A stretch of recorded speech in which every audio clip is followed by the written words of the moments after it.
Hello, hello, si ça veut bien, et ben ça veut pas. J'espère que vous allez bien. C'est bien, on commence avec un petit problème technique directement. Voilà, ça c'est mieux, il faut reprendre les automatismes. Bonjour, bienvenue à tous. Hello, hello, bienvenue à tous dans le fauteuil. Il faut que je reprenne mes habitudes, ça fait longtemps qu'on ne s'est pas vu parce que j'avais laissé l'antenne à mes camarades Raphaël Masmejean et, Victor Roulier et Jean-Michel Boujard, que je remercie. Et en direct, donc, nous sommes là pour le fauteuil. 17h30, 19h, votre avant-match NFL, vous avez l'habitude. Ça va tourner cette semaine. Non, on n'avait pas mis Usher en... Ah non, pardon, je vois d'autres choses dans le chat. Je pensais... J'aurais bien aimé mettre Usher en musique d'attente pour vous donner un avant-goût du Super Bowl parce que ce sera une des affiches, une des actualités de la semaine. Mais malheureusement, on n'a pas le droit évidemment parce que avec Twitch, on ne peut pas faire ce qu'on veut en termes de musique. Bonjour à Paps1972, bonjour à mon chéri d'amour, merci à Vincentovic pour l'abonnement Prime et bonjour à lui, bonjour à Riquette, bonjour à Très Moche, bonjour à Eloun, Olive, Caribert, Romanitou, Guigui Tweak, Quenzel, etc. Herman, Orlin, Sarah évidemment qui est là pour gagner le quiz évidemment. Bonjour à tous, Jester Crow, Iron Lance, etc. Les commentaires sur Sisplay ce soir, c'est Lucas Vola et Grégory Richard. On a mis les infos sur le site. Si vous nous suivez sur les réseaux sociaux, on met toutes les affiches et on met les commentateurs à chaque fois, des paires de commentateurs. Et sur le site, je crois que c'est marqué... non, il y aura un article à 19h, donc ce sera marqué à 19h. On vous souhaite la bienvenue en tout cas sur ce live. On vous rappelle évidemment que l'émission vous est présentée par Unibet, notre partenaire pour les paris en ligne sur la NFL. Toujours là, voilà, toujours là. Pour donc les paris en ligne, c'est chez Unibet que ça se passe au niveau de la NFL et le lien est dans le chat et on les remercie d'être avec nous depuis toutes ces années. Si vous souhaitez nous soutenir, alors je parlais du podcast, tiens, hop, regardez, je vais vous remettre les liens, hop. Les liens pour le podcast, n'oubliez pas de vous abonner au podcast, c'est toujours plus simple pour l'avoir directement sur les plateformes. Et les réseaux sociaux, je vous les mets aussi pour que vous ayez les dernières informations à chaque fois sur les affiches, notamment des matchs sur Sisplay. Et puis, pour avoir évidemment toutes les infos de la NFL. Bonjour à Pascal Braco et bonjour à tous. Je termine avec le Tipeee, comme ça on a fait les présentations d'usage. Et hop, je vous mets le lien pour le Tipeee. Les nouveaux porte-clés sont là. Et ils sont très très bien et j'en suis très content. C'est du très très beau tissu, bien brodé et tout. C'est très joli. Regardez ça comme c'est beau. Voilà, c'est inspiré des trucs Air France. Vous savez qu'il y a sur les... Enfin, Air France, non, sur les avions. Vous savez, sur les avions, il y a des trucs avec marqué hop, push, pull, machin et tout ça. Bon, bref, c'est très joli. J'aime beaucoup ces porte-clés. Donc n'hésitez pas, ils sont sur notre Tipeee. Et évidemment, on a quand même ça. Ça, c'est du très très lourd. On a des casquettes TD Actu quand même depuis cet été. Voilà, je suis toujours aussi nul avec les symétries et les trucs, bref, devant les caméras. Et on a la version Trucker depuis quelques jours qui est disponible. Je ne peux pas la mettre parce que j'ai un casque, donc c'est un peu bizarre, mais vous avez l'idée, hein, voilà, évidemment. Et les calendriers, il n'y en a plus. On est arrivé à épuisement des stocks. On avait même fait un retirage, mais on n'a plus de calendrier. Là, on est arrivé au bout. Mais on vous remercie évidemment d'avoir participé. Les casquettes, c'est pas sur Tipeee. Si vous les cherchez, elles sont chez notre partenaire Brooklyn Fizz. Je vais vous trouver ça, comme ça je vais vous mettre le lien aussi. Parce que, encore une fois, c'est une manière de vous faire plaisir et aussi d'aider le site en même temps. Hein. On va pas vous cacher que ça fait rentrer un petit peu de sous dans la caisse. Et c'est jamais mauvais. Hop là, attendez, je cherche... J'ai un petit problème de tape. Voilà. Hop, regardez ça. Je vais vous mettre le lien directement dans les casquettes. Hop là. Et c'est brodé évidemment directement par nos camarades de chez Brooklyn Fizz, épicerie américaine à Lyon, qu'on salue. Et je vais vous mettre... Est-ce que je vous mets la courbe aussi? Je vous ai mis les trois. La noire plate, la noire courbe et la trucker. Voilà, comme ça vous avez tout. Vous avez tout. Je vous rappelle le programme du fauteuil. On ne s'est pas vu depuis longtemps, mais évidemment, ça n'a pas changé avec mes camarades ces derniers jours. Le programme du fauteuil, il est simple. On va commencer par l'actu de la semaine, les blessés, etc. Le débrief de jeudi. Oui, j'ai oublié Camille, très bonne remarque sur le chat. Camille Saraben, évidemment, qui les a assurés à la technique pour les fauteuils où je n'étais pas là. Là, je m'auto-réalise pour être pour être tout à fait transparent avec vous. Donc, l'actu, le match du jeudi, vos questions sur le chat, évidemment, n'hésitez pas à les poser, j'essaie de répondre tant que je peux. Évidemment, le thème, ce sera les surprises de la saison. On a plusieurs équipes qui sont à 2-0, notamment dans la division NFC Sud, les Buccaneers, les Saints et quelques autres, les Commanders aussi dans la NFC Est. On va se demander laquelle de ces équipes a vraiment une chance d'être une vraie surprise cette saison. Il y a un indice dans le titre chez vous, puisque j'ai titré le titre de ce live avec un bon indice quand même. Donc, les pronostics du jour, évidemment, les meilleurs cotes Unibet aussi, le quiz à la fin, parce qu'il faut quand même que Sarah gagne ses cadeaux de la semaine, hein, on ne veut pas vous démoraliser. Et évidemment, ensuite, 19h, ce sera l'heure des matchs NFL de la semaine. Évidemment, n'hésitez pas à aller jeter un œil sur sisplay.fr. Puisqu'il y aura un match entre les Jets et les Patriots qui sera donc commenté par Lucas Vola et Grégory Richard. Vous savez absolument tout. N'hésitez pas. Le retour de l'ancien. C'est gentil sur le chat. J'ai l'impression d'être un vieillard maintenant. Donc, sauf que Sarah ne gagne plus. Ah, j'ai raté les 2 premières semaines. Mais oui, c'est vrai. Si, on m'a transmis les adresses des winners. Donc, ouais, en effet, c'était vrai que c'était pas Sarah. J'ai oublié. Mais très bien. Et ben écoutez, on va voir si Sarah peut reprendre son titre sur le quiz de cette semaine que j'ai réalisé il y a 4 jours et dont je n'ai déjà plus de souvenirs. Donc, on verra bien. Il y a un intérêt à regarder le match que vous commentez ce soir, Jean-Zula Bassi, à faire des bonnes audiences pour qu'M6 soit content et qu'on continue. Ça me paraît être un bon argument. Raphaël fait de gros quiz apparemment. Très bien. Vivement dimanche avec Alain Mattei. Ouais, j'ai pas de chien sur un canapé derrière ou un truc comme ça. Et j'ai pas 80 ans. Et je vous jure que s'il y a bien une chose que je peux promettre dans la vie, c'est qu'à 80 ans, je serai à la retraite. Je compte pas m'accrocher à ma place le jour où je serai où j'aurais passé l'âge, je prendrais ma retraite. J'aime bien mon métier, hein, mais j'aimerais bien la retraite aussi, ça a l'air sympa. Allez, les questions, si vous en avez, n'hésitez pas dans le chat. Et moi, je vais commencer à avancer sur l'actualité de la semaine. Je vous jure, c'est pas facile pour moi parce qu'il faut que je reprenne mes petites habitudes. C'est pour ça, là, sur le début, j'ai oublié de cliquer sur un bouton. Là, je vais faire tac, tac. Oh, on voit le site, c'est bon, ça va, ça va. Tu t'avances au rythme où ça va. Ouais, c'est vrai, Nolive. J'espère que. Ouais, 80 piges quand même. Non, il a quel âge, Michel Drucker? À 80 ans, non, bientôt? Bref, ne me lancez pas sur ce sujet. Usher à la mi-temps du Super Bowl à Las Vegas. Bon, je vous le mets parce que c'est tombé dans l'après-midi. La retraite, quand j'aurai 80 ans, sera probablement un concept ancien, ouais, clairement. Bon, on verra bien. Après, ouais, bon. Donc Usher à la mi-temps du Super Bowl à Las Vegas, je vous le mets parce que c'est tombé vraiment à 15h53 sur le site. Alors voilà, Romanitou a bien résumé l'ambiance hein, sur le chat, c'est-à-dire qu'il aura l'impression d'être au collège, donc je sais pas quel âge ça lui fait, mais moi grosso modo j'étais au lycée. Ouais, voilà, c'est un peu la même ambiance. Euh,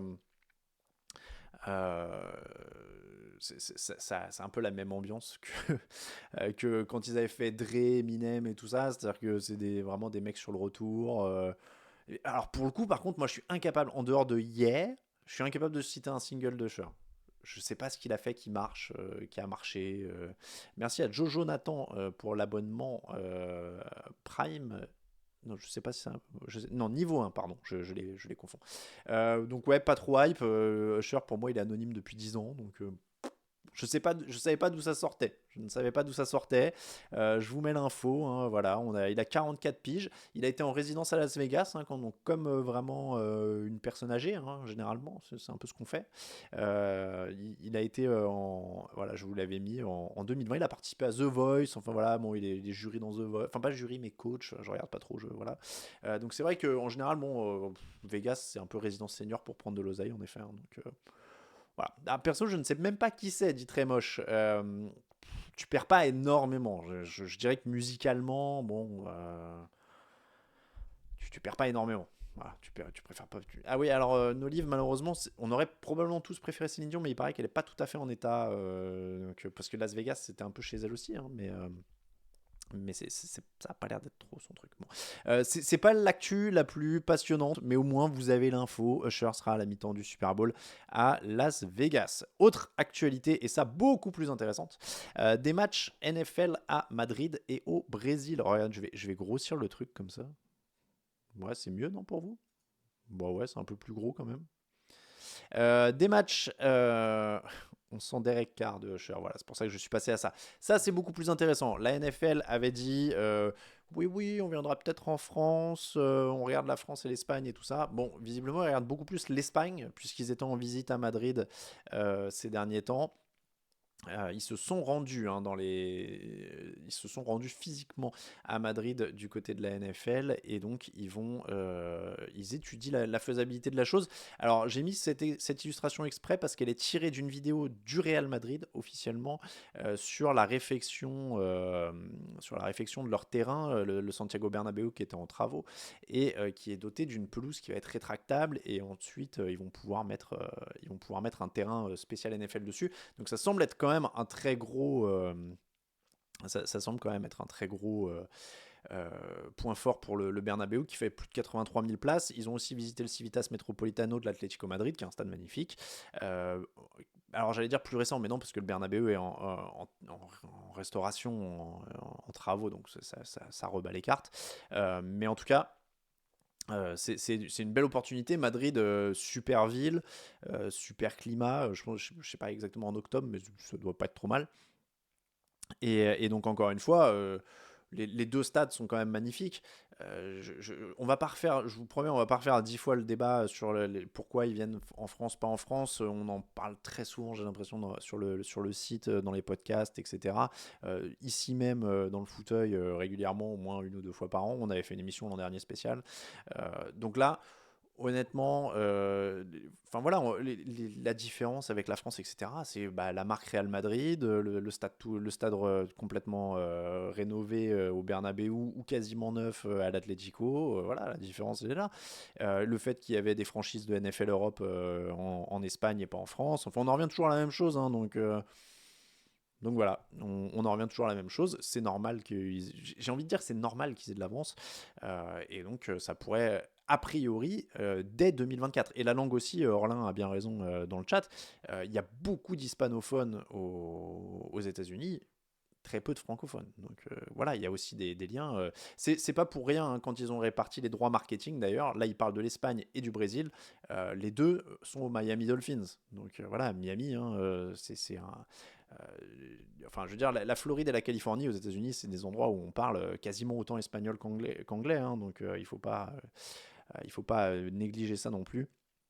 Donc voilà, comme le disent certains, c'est Herman qui dit sur le chat que tous les voyants sont ouverts pour Madrid. Moi, ça me semble aussi clairement la destination logique après l'Allemagne. Voilà, ce serait. Oui, après.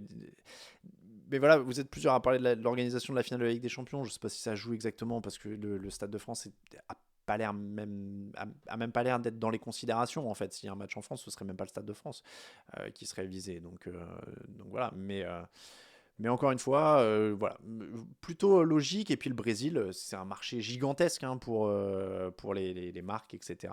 Il y a beaucoup de monde. Rio de Janeiro, Sao Paulo, qui ont été visités. Encore une fois, le côté, alors c'est portugais, c'est pas, mais en Amérique latine, il y a quand même une influence des États-Unis un petit peu, pas autant évidemment qu'au Mexique ou des choses comme ça, mais là pour le coup, ça peut être un test, hein, encore une fois pour aller voir.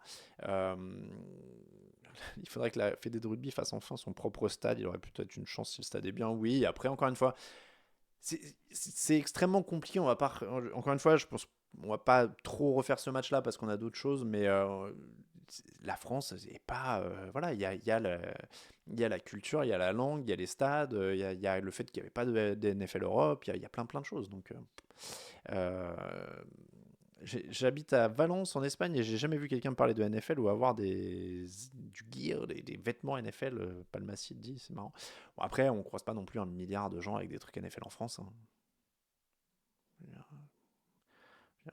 Personnellement, on m'en parle parce que j'ai un site sur la NFL, mais j'ai pas l'impression que je croise souvent des gens qui. La plupart des gens me disent ah ouais, du coup, ok, bon, football américain, ok. Bon. Allez, on va finir avec les infos blessures, parce que je parlais des Miami Dolphins. On a Jalen Waddle qui sera absent aujourd'hui, tout comme Austin Ekeler.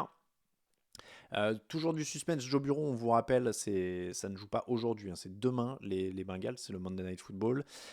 Toujours incertain, décision au début du match, donc pas très sympa pour les mecs qui vont jouer en fantasy. Euh, le suspense donc pour Joe Bureau, 6 à 8 mois pour Nick Chubb qui s'est fait donc, le ligament médial collatéral visiblement. Pas de retour à l'horizon pour Kyler Murray. Bryce Young qui devrait être absent 1 ou 2 semaines, donc pas de Bryce Young pour les Panthers aujourd'hui, on vous le rappelle. Ce sera Andy Dalton. Les incertains, mais qui devraient jouer, Kareem Hunt, qui vient de re-signer avec les Cleveland Browns. Isaiah Pacheco, Kadarius Toney, c'est du bon pour les Chiefs. Tyron Smith pour les Cowboys. Amon-Ra St. Brown qui va jouer avec une plaque en acier dans la chaussure. Alors, c'est pas une plaque de carbone, hein, une plaque de carbone, ça aide. Plaque en acier, c'est plus pour aider l'orteil à pas se plier. Tyree Wilson pour les Raiders, DK Metcalf, Minka Fitzpatrick, DeAndre Hopkins, Christian Darisso, ça c'est bon. Ils ne joueront pas Eddie Jackson, Justin Simmons, Frank Clark, Kalija Kansey, Austin Eckler, je disais pour les Chargers. Anthony Richardson, évidemment. Gardner Minshew sera titulaire pour les Colts. Ça aussi, c'est une très grosse info quand même, mine de rien. Logan Ryan, Jalen Waddle, on le disait, il a une commotion cérébrale. Jonathan Jones, Bryce Young, on l'a dit. Beaucoup d'absents encore du côté des Ravens. Odell Beckham, Ronnie Stanley, Tyler Lindenbaum, Justice Hill, Marlon Humphrey, Marcus Williams. Va falloir faire un truc au niveau du kiné quand même, ou de la prépa, ou de quelque chose. Il y a un truc qui va pas chez les Ravens, il va peut-être falloir régler ça parce que là je vois pas. Chez les Seahawks, Jamal Adams, chez les Steelers, Gunnar Olszewski et Marcus Davenport chez les Vikings. Un certain Zach Martin, Tyler Bialach et Jeff Okuda, ils sont placés sur la liste des blessés. Richie James, Duane Brown, Jamal Williams, Derek Stingley et Keris Jackson. Les prolongations pour Kyle Shanahan et John Lynch, évidemment. Parce que j'ai l'impression qu'ils sont prolongés tous les 4 matins. Ils ont changé de préparateur cet été, c'est loose, les Ravens. C'est vrai? Ah bon. Bah écoute, alors c'est sur les doses d'entraînement, c'est sur quelque chose, mais il y a quelque chose à changer, hein. Clairement, là, il y a un problème quelque part, j'ai envie de dire. On va donc enchaîner avec Deshaun Watson qui prend des amendes, Jalen Warren qui prend des amendes. Bon, ça, c'est pas le truc le plus important. Et les Bears, donc visiblement, oui, alors bon, il y a quoi? Ah oui, ils se sont fait voler 100 000 dollars d'équipement dans le Soldier Field, les Bears, les pauvres. Et le FBI qui a débarqué chez un coach. Enfin, c'est la totale hein, pour cette pauvre équipe des Bears en ce moment. On va repasser un petit peu en plein écran et on va Alors, est-ce que vous avez des questions ou pas? Ou est-ce qu'on passe directement au match de la semaine? Parce qu'il y a un Raphaël Masmejean qui trépigne d'impatience. Mais on peut passer éventuellement au match de la semaine si vous n'avez pas quelques questions. Allez, je vous laisse 30 secondes pour les questions, sinon on va passer au match de la semaine. Ah, c'est gentil. Ça, c'est un vrai super pseudo. Dis donc, je vais pas le citer à l'antenne parce qu'on va croire que je me la pète. Mais les équipes toujours invaincues après ce soir, on en parle dans les pronos. On va commencer par les débriefs de match et puis après tout ça. Ah, ça me fait plaisir d'Adegan, les commentaires sur Sisplay. Mon père a pu suivre un match correctement. Alors évidemment, il y a plus de vulgarisation sur Sisplay. Euh, mais voilà, gardez-vous vos questions sous le coude et puis on se finira aussi pas mal l'émission avec ça, même si vous avez des questions, que ce soit sur les matchs. Je vais remonter un petit peu, j'en ai vu. Le problème, c'est que vous êtes nombreux et que ça défile les questions. Donc je vais reprendre des petites notes. Les, Ok, donc ouais, je vois pas de questions là tout de suite. Je vais remontrer un petit peu tout à l'heure. Je vais prendre des notes. Sinon, hop, pareil, les matchs sur site permettent à mes enfants de suivre. Ah bah vous voyez, on a des consignes hein, de faire un peu de vulgarisation évidemment. C'est pas comme si on commentait pour vous là qui êtes habitués et qui connaissez à fond le truc. On a des consignes justement de vulgariser un petit peu et d'être un peu plus abordable. Donc on essaye de marcher sur cette ligne entre exclure ni ceux qui découvrent ni ceux qui connaissent déjà. Donc on fait au mieux. On va accueillir messieurs. C'est gentil les commentaires sur les messages sur Sisplay. N'hésitez pas. Au pire, on en reparlera. Si vous avez des commentaires des questions sur le truc, comment ça se passe, etc. On est transparent, vous le savez. Donc on en reparle si vous voulez un petit peu plus tard dans l'émission. Et là, on va accueillir Raphaël pour faire le débrief des matchs, enfin du match de jeudi. Hop, alors il faut que je le mette en plein écran, ce sera mieux, vous le verrez mieux. Voilà, et là, est-ce que Raphaël Masmejean m'entend? Salut Alain, salut à tous. Bonjour Raphaël, comment ça va? Eh ben, ça va bien et toi? Bah ça va, est-ce que... Alors quelqu'un a demandé sur le chat, est-ce que t'avais pas trop la haine, tu vois, de devoir laisser la présentation cette semaine? Eh bien, non, non, parce que 1h30 de fauteuil, ça demande tellement de salive que j'apprécie le repos hebdomadaire. Je suis un peu au bout de ma vie aujourd'hui en plus. Ouais, ouais, je comprends. Mm. Je suis un peu... J'ai un peu de mal à reprendre le rythme. C'est plus facile quand il y a des images de match, justement. On est en train de parler d'M6. Là, j'ai l'impression que je meuble beaucoup. Bon, Raphaël, ça va bien. Raphaël, on va parler donc du match qui a eu lieu jeudi entre les 49ers et les Giants. 49ers 30, Giants 12.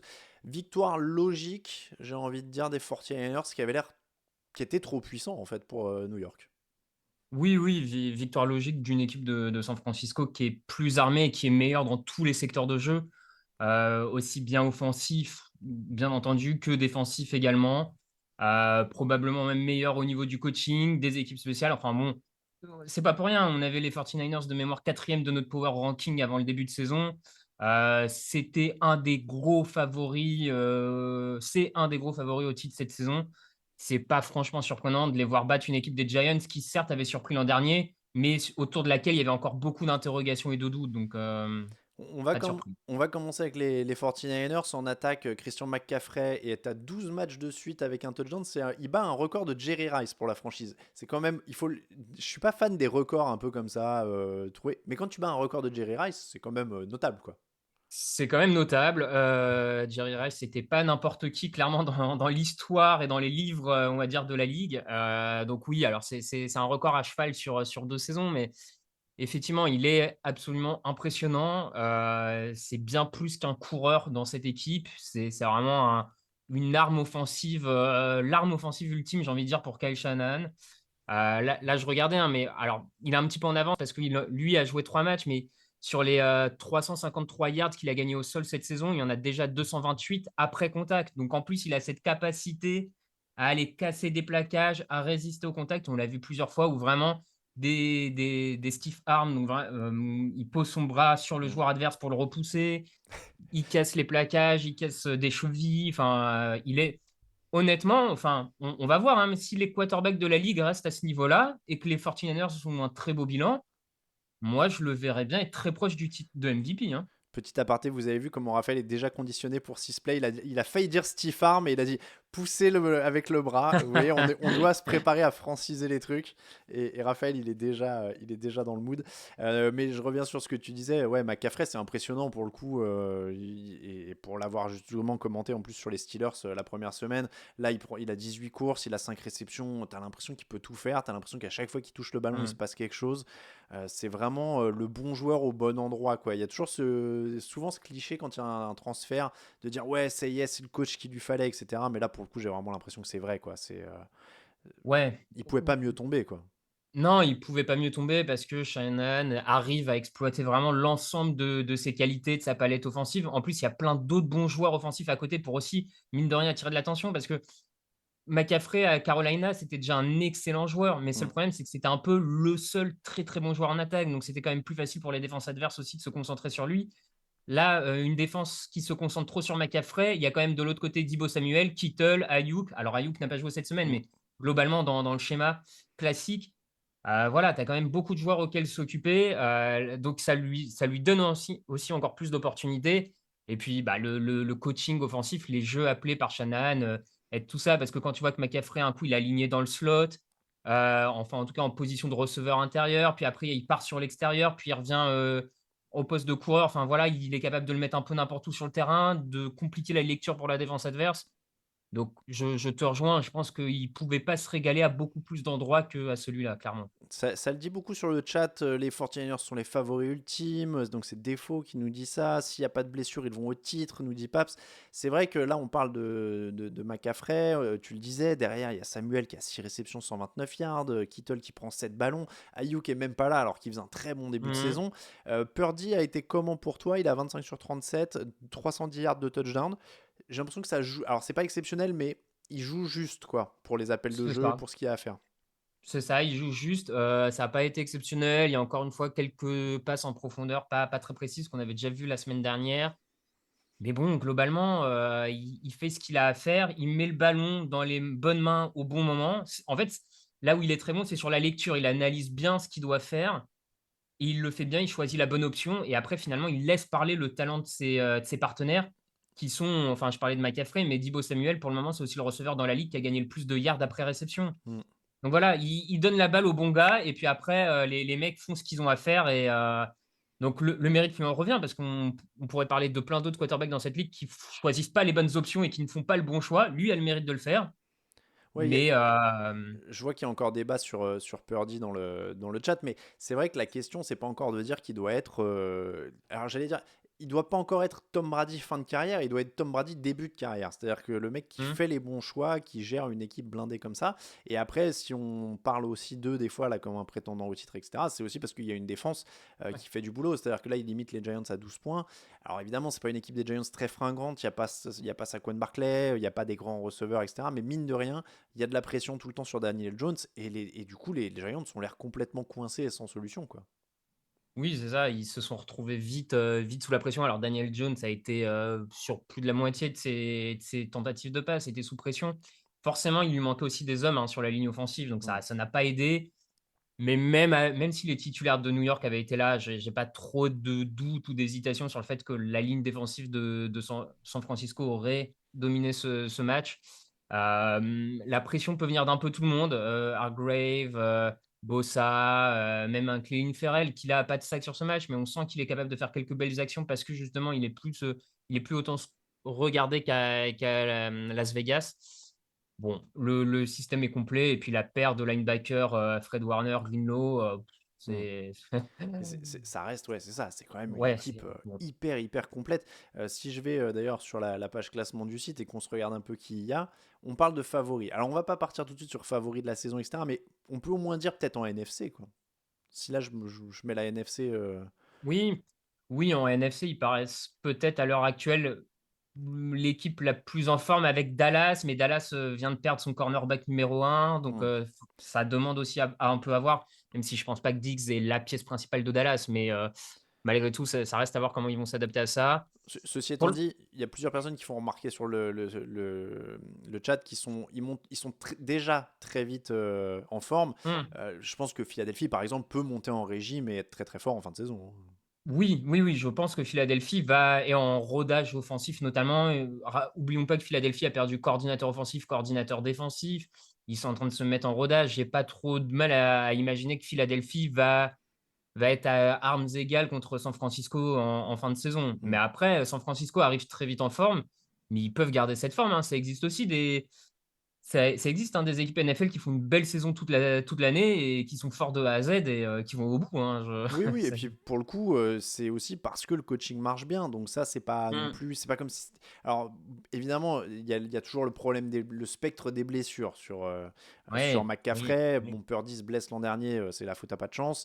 Mais il y a toujours ça. Mais après, on peut le dire pour toutes les équipes. Donc évidemment, McCaffrey a un passif, mais mais bon, après, encore une fois, comme tu dis, ils sont tellement bien coachés que ils peuvent rester en effet en mode rouleau compresseur. Mais c'est un peu comme ça qu'on les avait présentés pendant toute l'intersaison de mémoire, hein. C'était un peu cette Mmh. équipe rouleau compresseur qui est pas forcément toujours sur des superstars qui font des grands matchs, mais c'est tellement efficace de tous les côtés que tu es obligé quand même de les mettre parmi les favoris de la NFC. Du côté donc de la NFC Est, je reviens à ces Giants pour boucler ce débrief, Raphaël. Daniel Jones, 22 sur 32, 137 yards d'une interception, c'est un tout petit match. Est-ce qu'on est Mmh. revenu aux Giants, pas de l'année dernière, mais de l'année d'avant, ou est-ce que c'est vraiment là les blessures? J'ai l'impression qu'au-delà des blessures, quand même, cet effectif, il s'est pas particulièrement bonifié, quoi. Ouais, c'est effectivement, je serais plutôt de cet avis-là. Bien entendu, tu as les blessures que tu peux pas enlever, mais malgré tout, les squads de receveurs donnent pas le sentiment d'avoir vraiment progressé malgré, beaucoup d'ajouts, hein. Ils ont fait de la quantité, Darren Waller, Paris Campbell, ils ont essayé d'aller chercher des gars.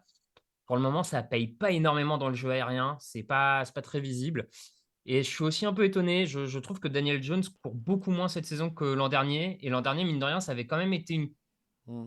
une belle réussite, de le faire courir parce qu'il a des jambes donc voilà, globalement, le coaching offensif pour le moment et d'ailleurs, il y a un petit peu de flou, hein, parce qu'on voit que des fois, on nous dit que Brian Daboll reprend l'appel des jeux offensifs, puis il les relâche à Kafka, puis il les reprend. Enfin, il y a l'air d'avoir un peu de flou offensivement. Ils ont l'air d'être un peu perdus.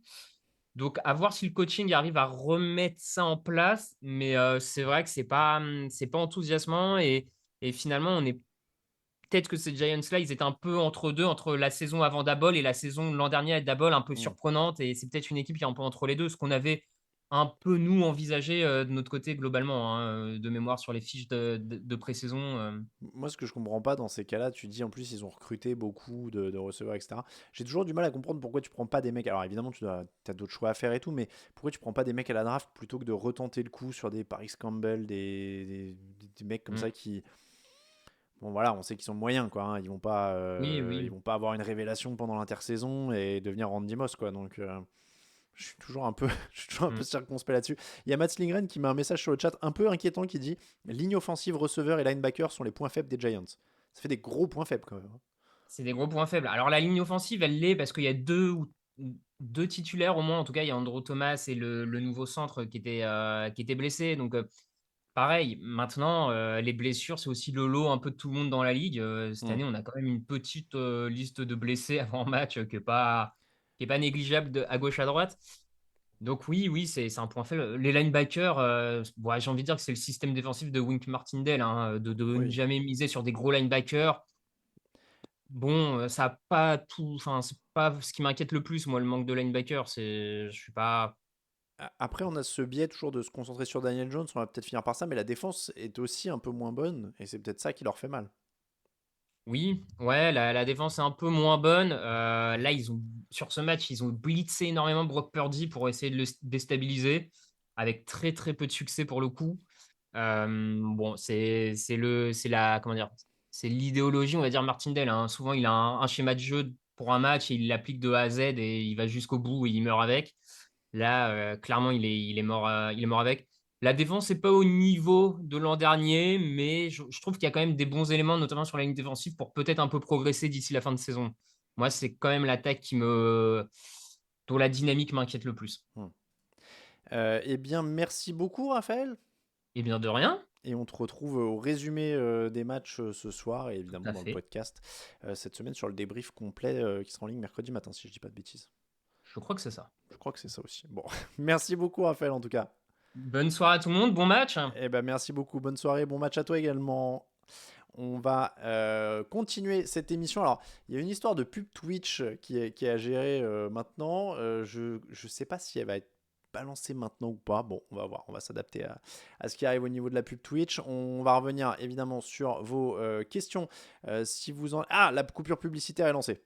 Voilà. Alors, c'est le moment où je vais faire du comblage parce que je ne sais pas si tout le monde a la pub ou pas la pub. Donc bonjour à ceux qui ont la pub ou à ceux qui n'ont pas la pub. Est-ce qu'il y a des gens dans le chat qui peuvent me dire qu'ils n'ont pas la pub et qui me voient? Parce que j'ai toujours pas compris comment ça marche ce truc. Pub pour Thanatos, voilà. Donc il y a de la pub. Je vais faire du comblage Ikea. Pas de pub, pas de pub. Il y a... voilà. La coupure publicitaire dans 2,38. Pas de pub, pas de pub. Bah alors, moi j'ai abonné, pas de pub. Ah ok, pas de pub. Bon bah ok, personne n'a de pub. Alors moi j'ai Twitch qui me dit la coupure publicitaire se termine dans 2 minutes 30. Ah merde, pub, voilà. Donc voilà, il y a une coupure publicitaire, abonné, donc pas de pub. Ah voilà, merci aux abonnés. J'ai 10 pubs, dit Droid. Alors on va attendre que les gens reviennent de la pub. Je serais sûr qu'il n'y a plus de pub dans 2 minutes 23. Comme ça, on va pas embêter. Mais je peux répondre à des questions pendant qu'il y a la pub. Vous voyez, 8 pubs pour Fabrice. Il y a des gens, ils prennent les pubs des autres, hein, clairement. Du coup, il y a du pas de pub partout. Alors, bonjour à la femme de Sims 84. Ça m'avait manqué d'avoir le bonjour. Donc, bonjour également. C'est vrai, la def ne les aide pas. Donc ça, c'est pour les Giants. À la draft, ils ont déjà recruté sur les points faibles. C'est vrai que c'est une équipe, les Giants, qui avait encore beaucoup de points faibles. Donc c'est vrai que c'est pour ça, ils ont... En effet, moi je voulais qu'ils draftent des receveurs, mais ils avaient encore quand même beaucoup de trous, donc ils pouvaient pas toujours recruter. Ils pouvaient pas tout faire cette année, quoi. C'était un peu le problème. Qui va à Londres dimanche? Dimanche là? Ah ouais, le 1er octobre, il y a déjà un match. Je ne sais pas. Je ne sais pas. Non, je sais pas. En fait, c'est parce qu'ils répondent très très tard en ce moment, la NFL, sur les accrèdes, donc je sais même pas si on a le go. Enfin, je sais plus. Non, je crois pas qu'on ait encore le go. Bref. Du coup, bière et fromage ce soir, Jean-Jacques Trollman. Alors, ouais, là, Alors, pas bière, mais fromage, mucho fromage, hein. Ce midi, on a fait péter les linguines au gorgonzola. C'était costaud. Il me reste un comté 18 mois aussi, là. Voilà. J'aimerais bien qu'on parle. Content d'être de retour dans le foot. Et bah ouais, moi là, je suis bien, je suis dans mon élément, donc c'est, c'est, ça m'a fait, c'est bizarre parce que en fait, j'ai pas eu l'impression que la saison avait débuté, pour vous dire. J'ai l'impression presque que la saison débute aujourd'hui pour moi, parce que ça fait 2 dimanches que je suis pas là pour préparer vraiment les résumés de match avec les autres. Je suis complètement isolé, entre guillemets. Je vois pas du tout le red zone ou les autres matchs de la soirée à 19h. Donc du coup, j'avais vraiment pas, et donc il y avait pas de fauteuil, il y avait pas de machin, donc j'avais vraiment pas l'impression que la saison avait commencé pour moi. Et là, j'ai un peu l'impression que ça y est, c'est la saison NFL quoi. Donc voilà, on va attendre encore 28 secondes pour reprendre le thème de la semaine pour être sûr que personne ne manque ça à cause de la pub. Fin de pub, voilà, ça revient petit à petit, 20 secondes encore, hein. Ne vous inquiétez pas, j'ai un compteur qui me le donne. Hop, il y avait quelqu'un. J'aimerais bien qu'on parle de l'attractivité des équipes pour les joueurs. J'ai l'impression que, hop, hop, hop, certaines équipes ont du mal à recruter car la ville n'attire pas l'équipe. Bah après, ouais, c'est Caribert qui posait la question. Je pense que les joueurs NFL, ils sont un peu comme vous et moi, hein, aussi au bout d'un moment. C'est-à-dire que je vais pas citer des villes françaises parce que chacun a ses préférences. On vient tous d'endroits différents et tout. C'est pas particulièrement la question, mais je veux dire, quand vous habitez à un endroit, il y a des gens qui préfèrent le soleil, il y a des gens qui préfèrent la mer, il y a des gens qui préfèrent la montagne, il y a des gens qui préfèrent le chaud, le froid, etc., etc. Donc ouais, il y a des joueurs qui doivent choisir par rapport à ça. Et alors, argument non négligeable aussi, aux États-Unis, il y a la taxe d'État, la state tax, qui n'est pas la même dans tous les États. Et donc en fait, il y a des joueurs aussi qui préfèrent aller en Floride, tout simplement parce qu'il y a moins d'impôts, ou au Texas parce qu'il n'y a pas de state tax non plus. Et à l'inverse, ils vont pas aller, je crois qu'en Californie, les impôts sont un peu plus élevés, ou des choses comme ça. Donc en fait, il y a plein de considérations. Donc je pense que les joueurs, ils sont comme vous et moi. Il y a des fois où on leur propose 2 jobs. Il y en a un qui va être sur la côte est, l'autre sur la côte ouest. Peut-être qu'ils ont de la famille à un endroit et pas à un autre, et etc. etc. Après, après voilà, ça doit dépendre, des gens. Mais oui, du coup, clairement, il y a des franchises qui sont moins attirantes que d'autres. Il y a aussi il y a des villes qui sont moins attirantes que d'autres. Je pense c'est en moyenne, on va dire. Il y a des gens qui aiment peut-être bien Cincinnati, j'en sais rien. Je connais pas, j'y suis pas allé. Mais voilà, donc oui, non, je pense qu'il y a des. Et puis après, il y a des franchises qui sont. Les joueurs parlent entre eux, je pense, hein. Et ça a été très bien fait. Il y a le syndicat des joueurs qui a lancé un sondage pour la première fois l'année dernière, pour justement noter les installations, les coachs, enfin les préparateurs physiques, etc., etc. Et ça aussi, ça va donner des bonnes indications aux joueurs pour la free agency, parce qu'avant, ils ne savaient pas forcément, et les mecs, ils devaient prendre une décision très rapidement le jour de la free agency, et ils arrivaient là en découvrant. Et c'est vrai que bah, c'était.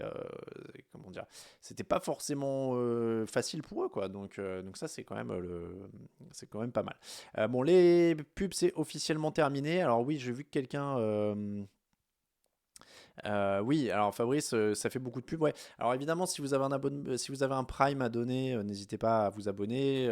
Après, on est toujours sur mais ça je vous le dis souvent, hein, mais on essaie de trouver l'équilibre. C'est-à-dire qu'on a retiré un peu de pub du site, on en a un peu plus ci ou ça. Enfin, voilà, on jongle là, on essaye que ce soit que ce soit vivable et que les revenus du site soient bons, tout sans vous blinder de pubs non plus. Enfin voilà, on jongle en permanence.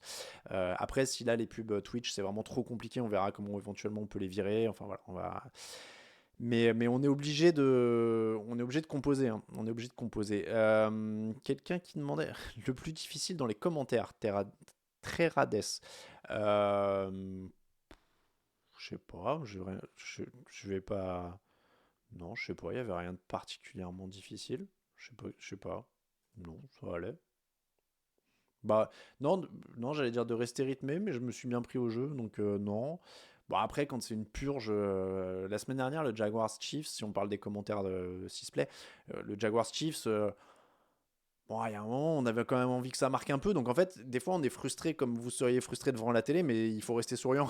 Donc, des fois, on a envie de dire, bah alors, faites quoi là? Mais voilà, donc on essaye de rester, voilà, mais sinon, non, je pas. Hop là, il y a des franchises attirantes, d'autres un peu moins. En dessous, il y a les Lions, très Rades. Oh, c'est pas gentil ça. Contre un très gros chèque, les joueurs vont n'importe où. Après, voilà, il y a des joueurs pour qui les chèques améliorent le meublé par les non-stop. Non, mais alors ça, c'est pas des trucs qui me font peur parce que, comme vous pouvez le voir, je parle 1h30 tout seul depuis des années. Donc, très honnêtement, c'est beaucoup plus facile de parler 3h30 quand il y a des images de match que d'être 1h30 tout seul là face à face. Et Grégory, évidemment, m'aide infiniment puisqu'il est hyper calé, il sait tout. Donc, donc voilà. Donc, non, non, ouais. C'est hyper facile avec Greg. Hein, c'est pas un métier difficile. Hein, je vais pas à la mine. Hein, je vous rassure. Tac, tac, tac. Qu'est-ce qui commente cette semaine? Donc, on l'a dit, hein, Lucas Vola et Grégory Richard, on va faire tourner les équipes de commentaires. Donc voilà. Un critique sur le premier match, la musique jingle un poil trop fort, Yoniba. Alors ça, je vous crois sur parole, c'est-à-dire que nous, on a un casque, on a le son d'ambiance ricain, et grosso modo, ce qui se passe, les niveaux, etc., je suis pas du tout au courant, donc voilà. Oui, alors Nolive dit que j'ai une grande expérience des purges sur les... Oui, après les résumés de match que je me suis tapé. Non mais alors, il faut savoir que c'est vrai que je m'envoie les résumés de match en général assez infâmes. Donc clairement, quand là on m'a dit tu vas faire Steelers Niners et Jaguars Chiefs, j'étais là genre wow, wow, wow. Tu sais, j'étais waouh, ok, ok, c'est peut-être pour ça que j'étais un peu que j'avais pas l'impression que la saison avait commencé. Tu vois, tant que tu t'es pas fait un petit Texan Colts, tu vois, t'as pas l'impression que la saison a commencé. Alors, je fais encore 2 questions sur ça, et puis après, on va passer au thème de la semaine. Après, on pourra revenir aux questions éventuellement. Juste pour ça, parce que c'est une question qui revient souvent, Très Rades demandait à terme une chance que ça passe sur W9. A priori, ils ont pas de plan que ça passe sur Sister, W9, etc. J'y réponds parce que vous posez beaucoup la question, que ce soit sur les réseaux sociaux, etc. Là, c'est sur Sisplay. Voilà, c'est pas prévu. C'est pas prévu que ça passe sur W9 ou quoi. Voilà, pour l'instant, c'est sur Sisplay. Mais encore une fois, il ne faut pas hésiter à aller jeter un œil, il ne faut pas hésiter à télécharger l'appli, etc. Je sais qu'il y a eu des remarques sur les écrans, sur la télé, etc. Ne vous inquiétez pas, ils écoutent ça en interne. Pour le coup, faut pas s'en faire. Ils écoutent, ils font au mieux. Il y a des contraintes techniques, il y a des choses qui sont longues à bouger. Donc, ils ont déjà bougé très très vite la première semaine sur les Android télé, Apple TV et Fire Stick. Donc voilà, donc ils avancent petit à petit là-dessus, ils écoutent les retours, donc faut pas hésiter. Utilisez le hashtag NFL Sisplay d'ailleurs si vous voulez poser des questions, faire des retours, etc. etc. Les premières audiences sont plutôt positives, on communique pas les chiffres, j'ai pas le droit de vous les dire, mais ils sont contents des audiences, même si évidemment on peut faire encore mieux.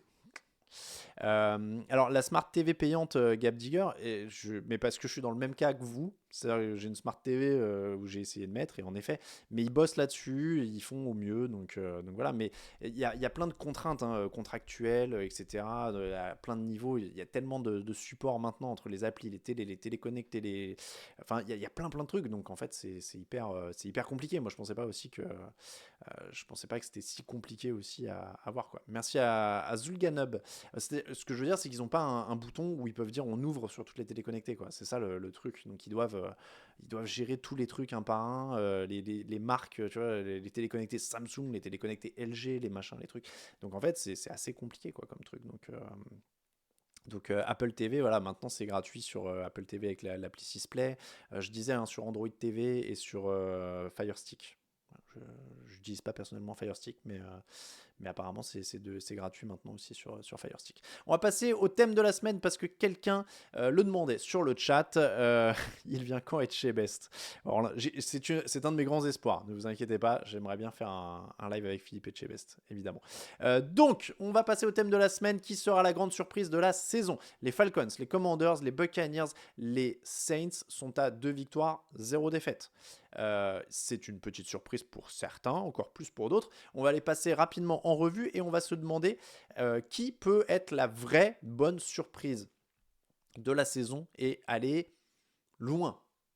On va dire loin. Je vois des chiffres fantaisistes un petit peu circuler sur le forum.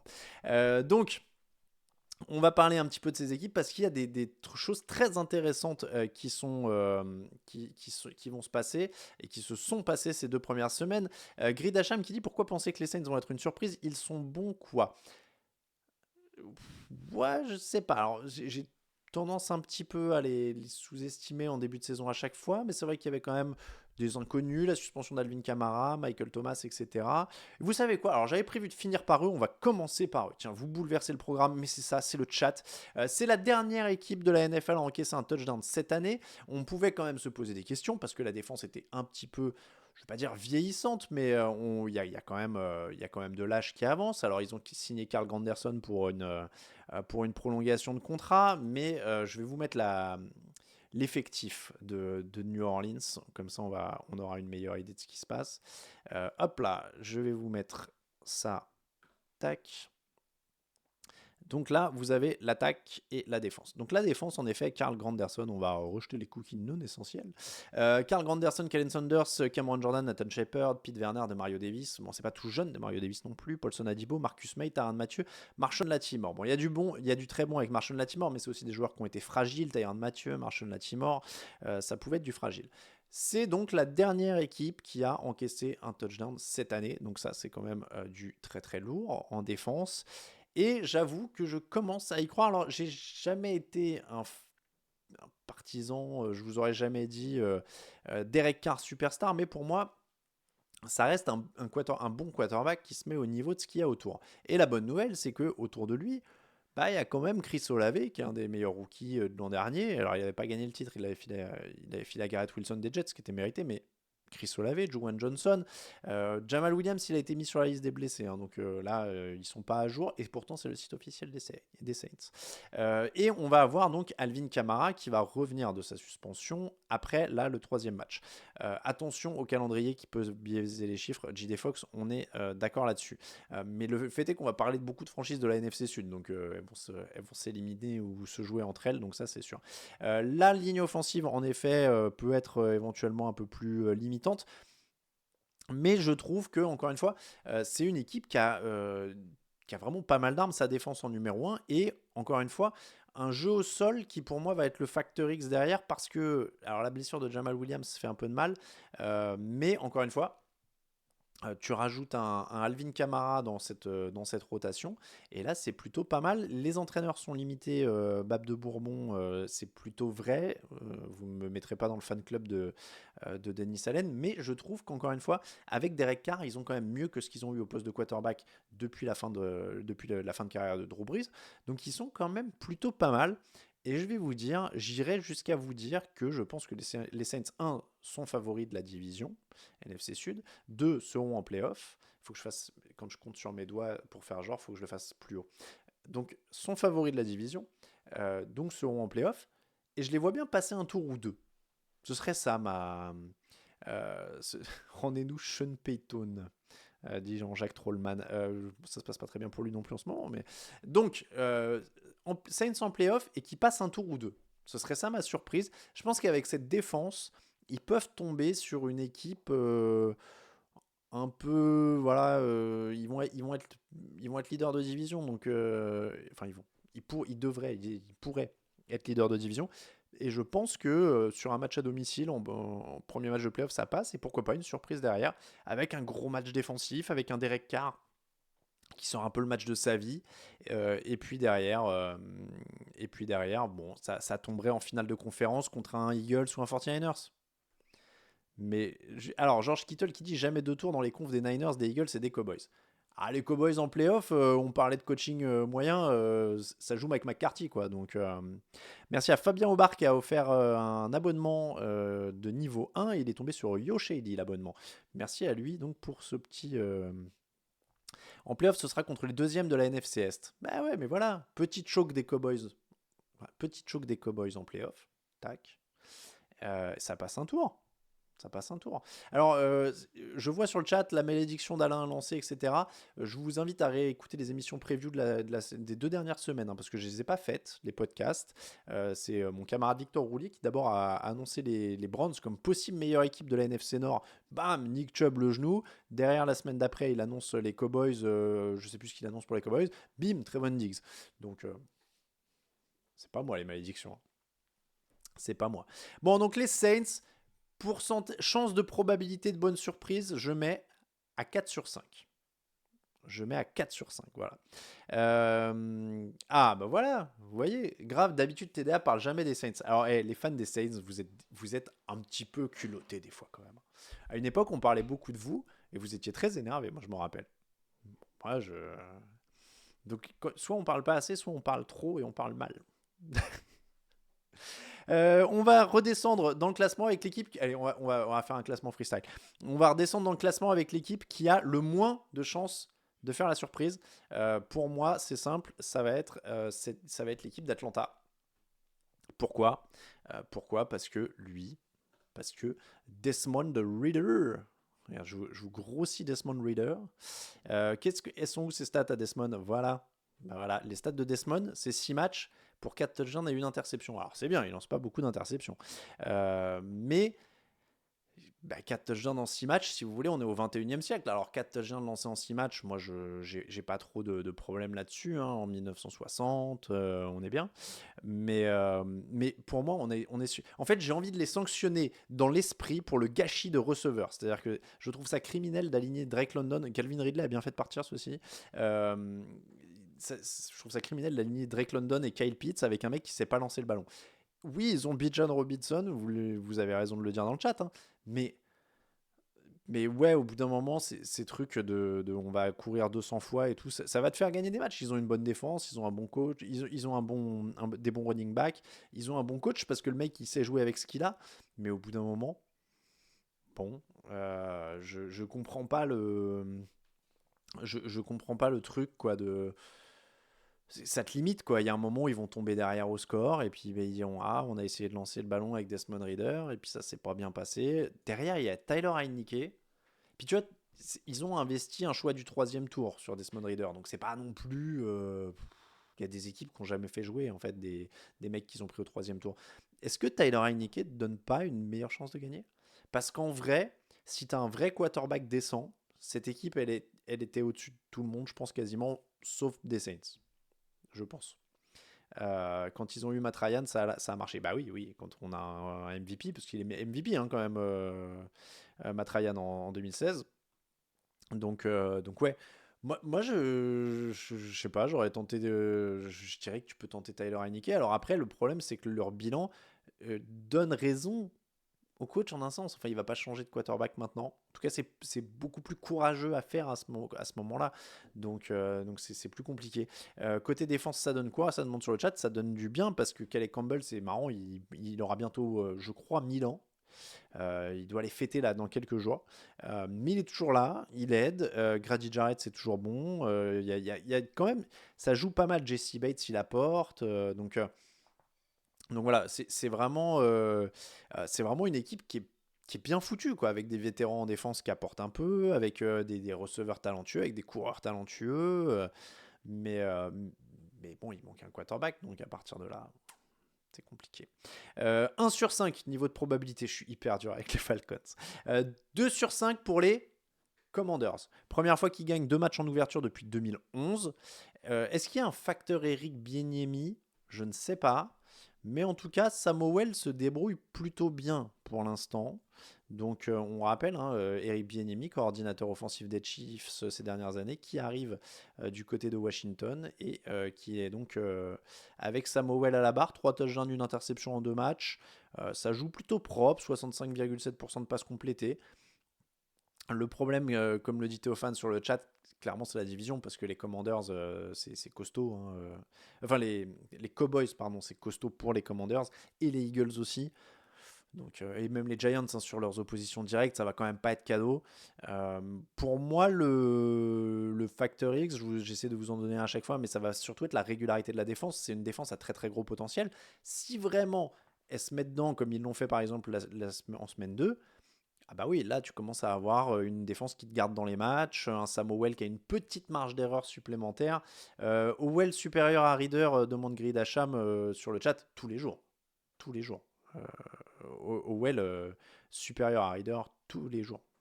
Euh, Ils auraient Howell aux Falcons, il serait déjà un petit peu mieux. Ce serait un peu mieux. Chase Young, est-ce que j'y crois, Terrades? C'est vraiment pour ça que c'est mon facteur X, la défense des Commanders. Ça fait 2 ans qu'elle doit être dominante avec Chase Young, etc. etc. Donc oui, ça, ce sera le facteur X. Mais je vais les mettre à 2 sur 5 parce que la défense toujours irrégulière, parce que Samuel, on va attendre de voir si ça marche. Qui regarde quoi à 19h? J'ai besoin de conseils parce que je suis influençable, dit Poang. On y viendra dans la séquence d'après, Poang. On va pronostiquer et on donnera des bons plans, des trucs à regarder. 3 sur 5, donc pour le potentiel surprise, je monte ensuite sur les Buccaneers parce que je trouve que c'est une équipe que j'ai moi-même négligée pendant l'intersaison parce que bah, Tom Brady est parti, donc on est là, ouais, bon, bah ça y est, c'est fini, merci, au revoir. Et en fait, bah, Mike Evans, Chris Godwin, Shaq Barrett, Vita Vea, il y a quand même y a du vétéran de qualité quoi, là-dedans. Et bah, Baker Mayfield, il est quand même allé en playoff, mine de rien, avec les Browns, ce que peu de gens ont fait. Hein, faut quand même le préciser. Alors, il a un parcours chaotique. C'est pas le plus grand numéro 1 de la draft de l'histoire. Hein, Baker Mayfield, je vous mets ses stats. Mais on le voit là sur ce. Parce qu'il a vadrouillé Carolina, les Rams l'an dernier. Ça passe. Voilà, il y a eu un creux quand même. Hein, une fois que les Browns l'ont lâché. Ça peut mettre un coup au moral que votre équipe vous lâche pour un. J'allais dire triple, quadruple. Je sais pas comment on dit pour 23 fois. Mais bon, un mec accusé 23 fois d'agression, etc. Ça peut foutre un coup au moral, quoi. C'est-à-dire surtout quand tu viens de les emmener en playoff. Bon. Il est à 3 touchdowns pour aucune interception depuis le début de la saison. Il aura des matchs sans. Il aura des matchs où ça va pas être incroyable, etc. etc. Mais franchement, bah, c'est un groupe de vétérans, quoi. C'est un groupe de vétérans. Il a pris qu'un seul sac. Il se débrouille pas mal sur ça. Est-ce qu'il va faire un craquage mi-saison, comme le dit Arc sur le chat? Je sais pas. Je sais pas. Mais en tout cas, il est entouré quand même par une équipe plutôt qualitative. Mike Evans voulait un gros contrat ou un départ, je crois, avant le début de saison. Finalement, il reste là et il est quand même hyper sérieux. C'est un joueur qui produit toujours. Enfin, Evans, il est toujours là pour faire des yards, quoi. Donc franchement, c'est vraiment une équipe pour moi solide. Donc je mets le potentiel de surprise à 3 sur 5. En Factor X, je dirais. Mayfield, c'est un peu tarte à la crème. Il y a un peu le coaching hein, quand même aussi. Euh, ouais, il y a un petit peu de coaching. Il y a un petit peu de. Comment ils vont garder un peu cet esprit, Todd Bowles et tout ça. Comment ils vont réussir à garder cet esprit pendant toute la saison. Donc je vais partir là-dessus. Mais allez, coaching. Donc on a, pour les surprises de la saison, Falcons, probabilité 1 sur 5, Commanders, probabilité 2 sur 5, Buccaneers, probabilité 3 sur 5, et les Saints, probabilité 4 sur 5. Est-ce que je me suis vraiment embêté pour les notes? Peut-être pas assez, visiblement. En tout cas, le classement final de ces surprises potentielles de la saison sur les équipes un peu surprenantes à 2 victoires et 0 défaites. Saints, Buccaneers, Falcons, Commanders, et les Saints en playoff qui passeront, est-ce que je le dis, 2 tours. Bim. JD Fox, la surprise des Rams, on en parle. Oui et non. Oui et non. On peut, mais parce que déjà ils sont pas à 2-0. Donc en fait, je m'étais concentré sur les équipes à 2-0 hein, pour le thème, il faut le dire. Les Rams sont clairement surprenants au sens où on les attendait quand même beaucoup moins bien que ça. Donc oui, on peut dire qu'ils sont surprenant ou peut-être qu'on a un peu sous-estimé Sean McVay et qu'on se disait que comment dire on avait un peu l'impression que Sean McVay avait perdu un peu le feu ou en tout cas il avait plus cette aura qu'il avait à un moment quand il gagne le Super Bowl et tout ça et puis finalement hein. Les Saints n'ont pas de banc au niveau des receveurs donc il faut qu'ils restent en forme. Oui, après toutes les équipes là dont on parle n'ont pas des bancs formidables hein, c'est aussi le principe Mais ils sont à l'expérience. Puka Nakua est surprenant, mais là on est sur des joueurs. Et j'ai pas parlé des surprises négatives, mais on en parlera peut-être la semaine prochaine où on va voir un petit peu. Mais oui, il y a des surprises négatives qui sont embêtantes, hein. Il y avait sûrement, bon, les Broncos, je sais pas, mais il y a des équipes en effet comme les Chargers ou Minnesota qui n'avaient pas prévu d'être à 0-2. Ouais, c'est les deux principales. Et Cincinnati, pardon, et Cincinnati. Mais Cincinnati, il y a un petit fond de blessure, il y a un petit peu de. C'est un peu compliqué. On va passer au pronostic de la semaine. Je suis dans le timing et je vais vous mettre là le calendrier. Hop là, j'essaie de vous mettre ça proprement. Oui, le Vikings Chargers de ce soir va faire mal, clairement, parce qu'il y en a une des deux qui sera à 0-3, et ça, c'était vraiment, vraiment pas prévu. Après, les Vikings, c'était quand même beaucoup plus prévisible que les Chargers. On rappelle que l'an dernier, c'est une équipe qui a un excellent bilan, mais qui a un différentiel de points négatif. C'est-à-dire qu'ils ont encaissé plus de points qu'ils n'en ont marqué. Et ils s'en sortaient quand même un petit peu au raccro souvent. Et ça, malheureusement, il y a des trucs quand ça tourne comme ça, des fois, voilà, il y a tout qui tourne dans ton sens pendant une année, et puis derrière, bof. La revanche de Lucas cette année sur les pronos, Willie Allen, oui, c'est clair que Lucas est en grande forme pour l'instant sur les 2 premières semaines. On va faire les pronos, donc les 49ers ont battu les Giants. 19h, alors 19h, vous avez vu, il y a un gros match diffusé gratuitement sur 6play, donc c'est le Patriots Jets. Alors, je vous mentirais si je vous disais que je ne sais pas lequel est diffusé en semaine 4.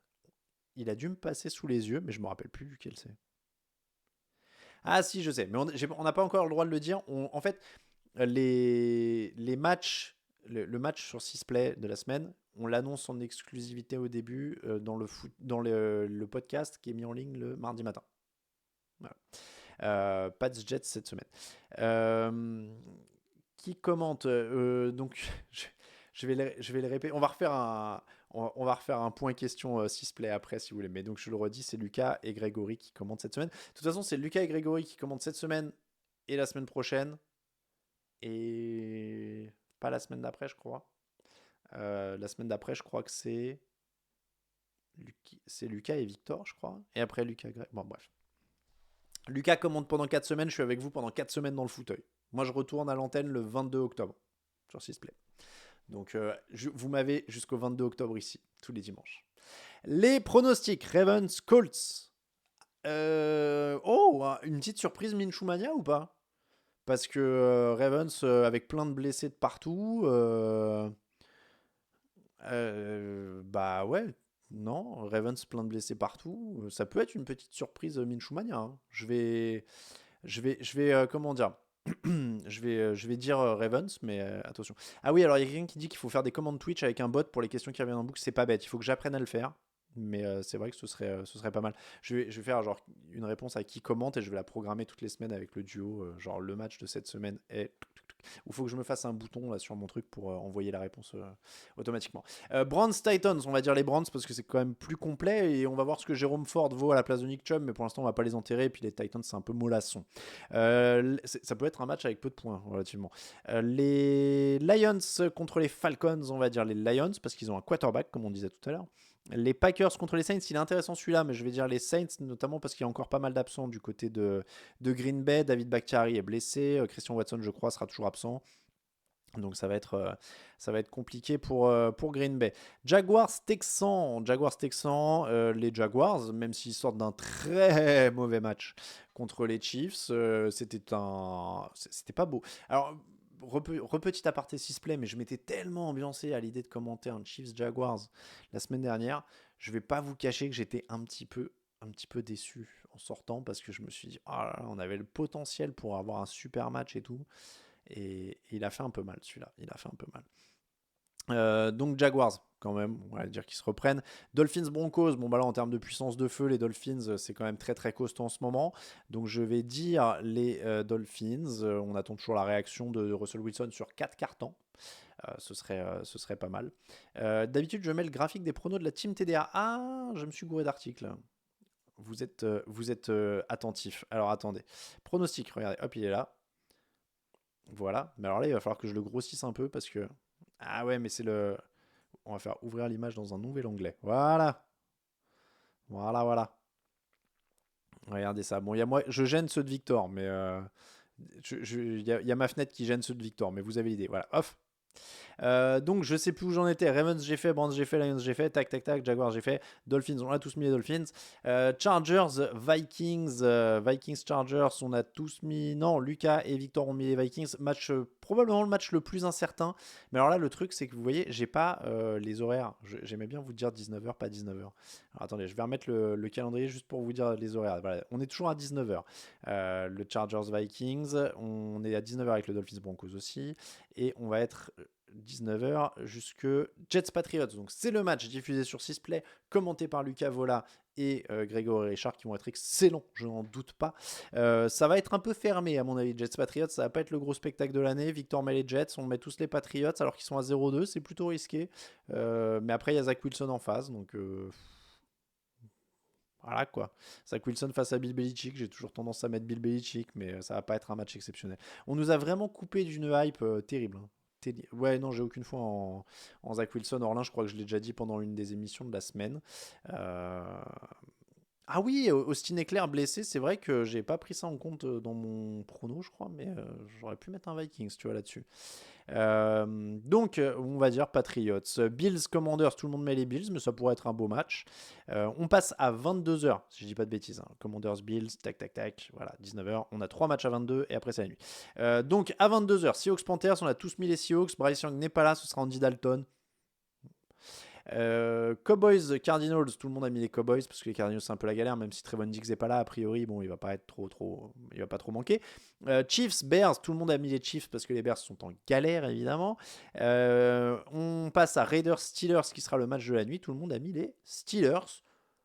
Faut dire que la défense des Steelers c'est quand même un peu costaud. Alors je sais qu'il y a des bons joueurs dans l'attaque des Raiders, mais la défense des Steelers quand même, c'est costaud, c'est costaud.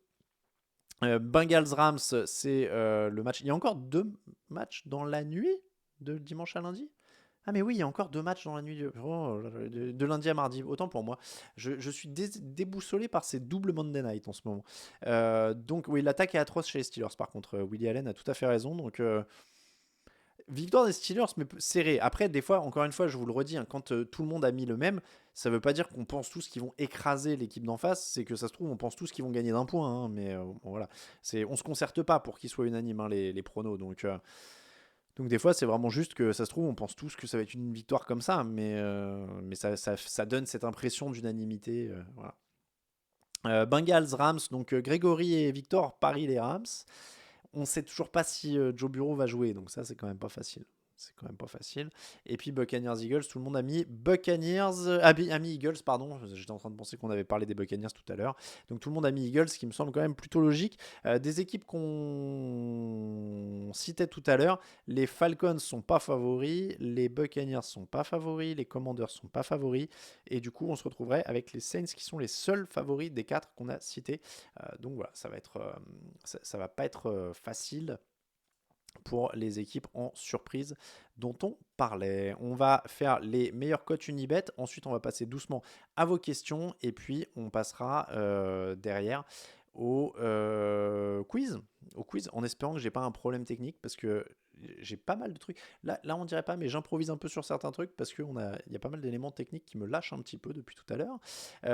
On va passer aux meilleures cotes Unibet de la semaine. Qu'est-ce qu'on va jouer? Alors, si vous croyez à la Minshew Mania, mais bon, c'est un peu gros quand même, hein. Mais 3,55, ça se tente quoi. Pareil si vous croyez aux Falcons. Après, moi, je suis plutôt sur celle des Saints, je l'ai dit. Je vais essayer de faire un truc. Je suis pas mal hein, dans les résultats là, sur les vidéos de coach Unibet qu'on met sur les réseaux sociaux. Je me débrouille pas trop mal cette année. Saints, Dolphins, ça me plaît. Et Steelers, si vous y croyez. Saints, Dolphins, ça me plaît. Steelers, il est un peu dur, mais il a une belle cote à 2,21 quand même. Ils sont outsiders contre les Raiders. Moi, je peux voir celui-là. Donc, ça fait 1,73 pour les Saints contre les Packers. J'aime bien. 1,34 pour les Dolphins contre les Broncos. J'aime bien. Ça adoucit le combiné. Et 2,21 pour les Steelers contre les Raiders. C'est pas mal. Vous pouvez évidemment les jouer séparément. Hein, Jets et Titans vainqueurs, ça se tente à mort. Oui, Oui, Titans, j'avais dit. Ouais, Titans contre Brands, oui, à 2,36, ça se tente. Titans contre Brands, ça se tente. Et l'autre, c'était quoi dont tu parlais? Jets, Jets, ils sont à combien la cote là? 2,09, ouais. À la limite, le Titans me plaît plus parce qu'il a une meilleure cote et qu'il est plus probable à mon sens. Bon, vous pouvez les jouer séparément et vous pouvez évidemment tenter ce combiné à 5 euros misés pour 25 euros, 62 de gains potentiels. Évidemment, on rappelle comme toujours, on joue de manière raisonnable, c'est pour se marrer, donc c'est de l'argent que vous avez en trop, c'est pas voilà, c'est juste comme ça, on joue comme ça et on se fait aider si on sent qu'on perd le contrôle. Petit marqueur de touchdown, c'est quoi déjà? On a dit bah Jets Patriots, allez. Ah ouais, mais Jets Patriots, c'est impossible parce que Belichick il va aller signer un mec dans la rue dans 5 minutes pour faire un marqueur de touchdown au sol déjà. Bricio, la 2,95. Bricio, la 2,95. Ah, on peut le mettre dans le combiné, c'est vrai, le marqueur. Euh, Bah ouais, chez les Pats, Devante Parker, je crois qu'il est blessé, hein, par contre. Hunter Henry, si vous voulez, ils ont pas mal joué sur Hunter Henry, tiens. Allez, moi je mettrais Hunter Henry. Bricio ou Hunter Henry. Allez. Allez, les touchdowns de, ouais, les touchdowns de Bijan Robinson, ça s'est joué beaucoup, ça, hein, je crois, j'ai vu sur ces trucs-là. Quelqu'un disait, je vois, il est où Zach Wilson? Ah oui, Zach Wilson sur un exploit individuel. Il est à 7. Bon, je suis pas sûr. Il y a un pari, pas de touchdown pour Pats Jets. C'est une bonne question. Le nombre de touchdowns. Il y a le total de points. Total de touchdowns, prolongation incluse. Voilà, tu peux mettre moins de 2,5. C'est pas un. Ouais, c'est moins de 2,5. Ouais, ça fait pas beaucoup, hein, mais ça va finir à 6,9 avec aucun TD. Ouais, moins de 2,5 touchdowns, c'est pas. Ça peut. Je sais pas si je le jouerais, pour être honnête, mais ça peut. Voilà, ça peut. C'était donc pour les cotes Unibet de notre partenaire Paris en ligne, évidemment. Vous retrouvez toute l'année les meilleures cotes sur unibet.fr. Je vais vous remettre le lien. Voilà, si j'y arrive, je disais que j'avais quelques petits problèmes techos cette semaine. Hop là, allez. Très bien, ding. L'émission du jour vous est présentée par Unibet, je vous le rappelle, et vous avez le lien. On va terminer avec quoi? On va terminer avec les questions. Vous balancez vos questions. Et moi, je prépare tranquillement le quiz. J'espère. Ah oui, bah voilà. Je me disais bien que techniquement, là, pour la première, j'ai l'impression d'être rouillé. Il faut que je trouve comment on relance tout, quoi. On relance tout. Your quizzes. Fauteuil semaine 3, select. C'est pas mal. Ok. Auteur skill. Alors, allez-y, on va répondre à quelques questions là sur Sisplay. On est, bah ouais, on est dans le time, on est pas mal. Donc, Sisplay couvre pas les playoffs. Alors, auteur skill, le groupe M6 couvre les playoffs, ce sera sur W9. On passe sur W9 pour les playoffs, M6 pour le Super Bowl. Est-ce que vous savez quand vous n'êtes plus filmé pour boire, Dadegan? C'est-à-dire. Ah, tu veux dire quand on boit à l'antenne? Un truc comme ça? Euh, Oui, donc je rappelle hein, le dispositif 6 play pour la saison régulière, W9 pour les playoffs, M6 pour le Super Bowl. Ah oui, bah oui, grosso modo, on voit à peu près quand on est, on voit à peu près quand on n'est plus à l'antenne, parce qu'on a un retour en permanence, donc on sait que pendant les actions de jeu, grosso modo, on peut, et on a un bouton pour, en fait, on a des boutons pour couper nos micros. Ouais, pour faire très très simple, on a un boîtier devant nous avec 3 boutons, un bouton rouge qui dit qu'on est à l'antenne, qu'on peut désenclencher en fait si on veut tousser, boire, etc. Et on a un bouton pour parler à la régie, donc bah, pour dire typiquement, je sais bah, pour dire typiquement il nous faudrait un ralenti de tel truc ou voilà ou des choses comme ça ou est-ce que quelqu'un pourrait allumer la clim.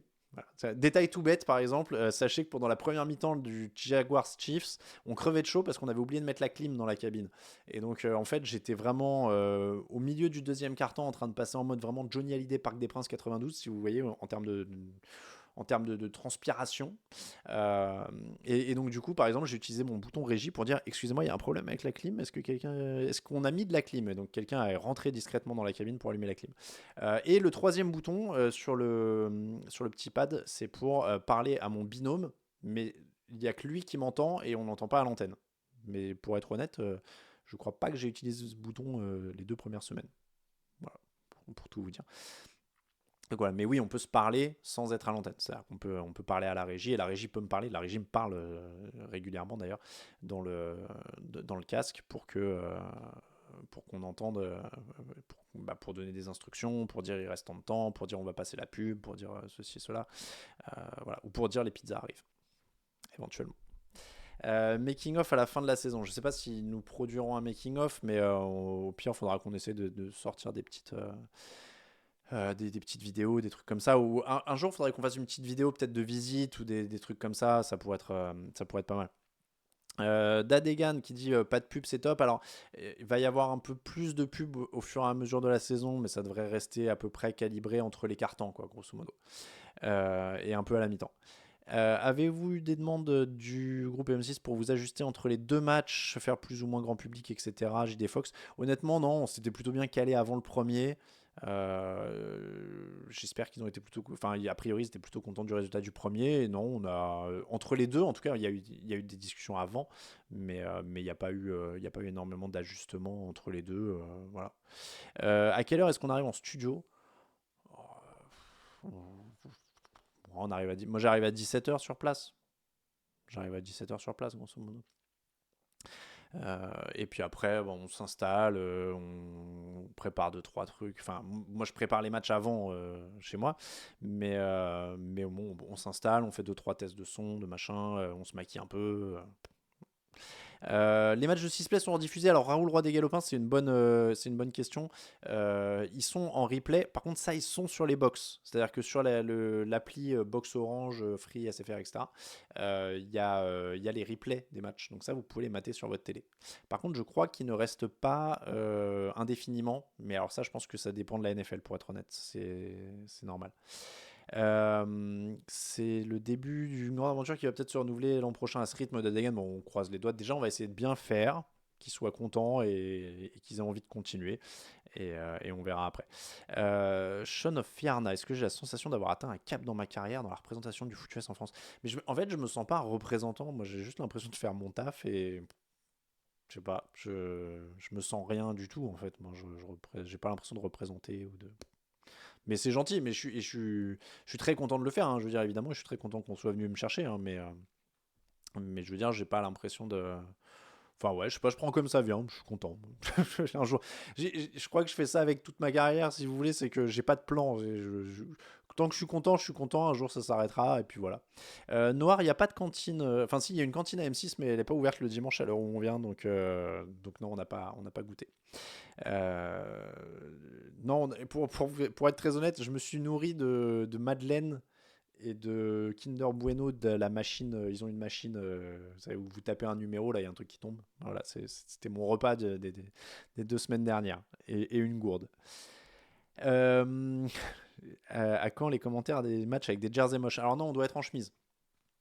On doit être en chemise. Parce que c'est quand même une antenne. Donc, voilà. Bengals versus Dolphins, tu vois quoi pour ce match? Oh, bah, bonjour à Victory M01 pour son premier message sur le chat.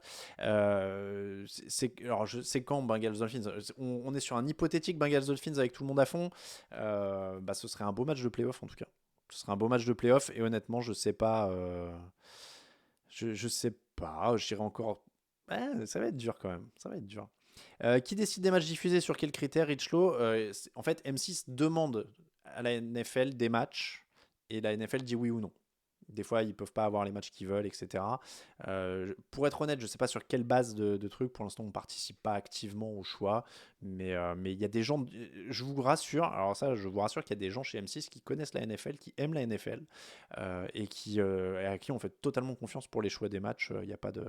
Oui, c'est ça. Ça doit être aussi lié aux diffuseurs, etc. Enfin, ils ont pas le choix dans tous les matchs en général. Mais je suis pas encore dans le secret de ces trucs-là, mais voilà, et pour l'instant, honnêtement, ils choisissent très très bien, hein. Là, le Jetspat, c'est quand même 2 équipes très très suivies aux États-Unis. Aux États-Unis, en France, je veux dire. Et la semaine prochaine, c'est un beau match parce que je viens de me rappeler. Mais voilà. Vous avez retrouvé des auditeurs dans les équipes d'M6? Je sais plus. Non, je crois pas encore. Bon, après, il n'y a pas 500 personnes qui travaillent sur la diffusion. Pour vous dire le dispositif, c'est-à-dire que nous, on est 2 en cabine. Il y a plus de monde en régie, évidemment. Il y a un ingé son, un réalisateur, ce qu'on appelle un chef d'édition qui fait le lien entre la régie et moi, dans mon oreille, et un opérateur pour les ralentis. Donc voilà, il y a 4 personnes en régie. L'oncle de Karine Le Marchand était long snapper, évidemment. On va commencer le quiz et on finira avec les questions ensuite, si vous voulez. Alors, j'espère que le quiz va bien s'afficher. Il n'a pas l'air de s'afficher. Si, il s'affiche. Yes. Yes. Quelle belle journée. Alors oui, déjà, je vais vous dire, il faut en effet pas se fier à l'affiche pour la qualité du match, parce que je vous l'ai déjà dit, j'étais giga ambiancé par celui de la semaine dernière, et ça a quand même pas été la folie. On va commencer le quiz. Je vais redécouvrir les questions avec vous, parce que je les ai écrits il y a bien trop longtemps, il s'est passé trop de trucs en 4 jours, je suis aux fraises. On rappelle, pour les nouveaux du quiz, sur l'appli, vous avez un petit logo QuizKit en haut à droite, vous cliquez dessus et vous avez le quiz qui va s'ouvrir. Vous répondez directement sur votre téléphone. Sur l'ordinateur, vous cliquez directement sur les réponses. On rappelle, il y a des bonus pour le temps. Plus vous répondez vite, plus vous avez de points. Si vous répondez mal, vous n'avez plus de points. Évidemment, on ne donne pas les réponses sur le chat. Je le répète, c'est mon retour cette année. Je le répète pour les nouveaux. Pas de réponse sur le chat. Si vous donnez une réponse sur le chat, c'est un kick automatique. Il faut que je trouve comment basculer le chat en emoji. Paramètres du chat. Afficher icône de modération. Il faut que je trouve ce truc-là, surveillance du chat. Parce qu'on m'a dit que je pouvais passer le chat en emoji. Hop, paramètres, activer le mode bouclier. Non, j'ai pas. Bon, j'ai pas ce truc. Il y a un truc apparemment pour passer le chat en mode chat en émoticône uniquement. Bim. Et ben vous savez quoi? C'est parti. Bam. Allez, chat en émoticône. Start game, c'est parti. Les Eagles, ça va s'afficher à votre écran. Les Eagles ont remporté le Super Bowl en février 2018. Quel quarterback les a aidés à créer la surprise? C'est un quiz surprise. C'était ça, voilà, c'était le thème de la semaine. Donovan McNabb, Nick Foles, Gardner Minshew, Jalen Hurts. Qui les a aidés à créer la surprise, les Eagles, au Super Bowl en février 2018 C'est bien ça, le chat en émoticône, là. Bah ouais, c'est mignon, en fait. Premier message, bah voilà, mort de câlin, c'est mignon aussi, ça, comme pseudo. Donc, on attend là les réponses de tout le monde. Et on va montrer la réponse. C'était Nick Foles. 113 bonnes réponses, vous êtes chaud, c'est bien. Allez. Ça monte, normalement, ça monte pas moi. Alors, il y en a un qui est pas en émoticône, mais c'est Camille, donc ça va, il va respecter le truc. On enchaîne. Nick Foles, donc c'était la bonne réponse. Vous avez bien démarré. Question suivante. Les Patriots ont remporté leur premier titre en 2001-2002. Quel était leur bilan après 2 matchs 0-2, 2-0, 1-1 ou Obi-Wan Kenobi? Parce que y a des questions où j'avais pas de quatrième réponse, vous allez voir cette semaine. 1-1, en même temps, il n'y avait pas de quatrième possibilité. Quel était leur bilan après 2 matchs? J'allais pas mettre 1-1-1. Bah non, je pouvais même pas d'ailleurs après 2 matchs. Ah, j'aurais pu mettre 0-1-1 ou 1-0-1.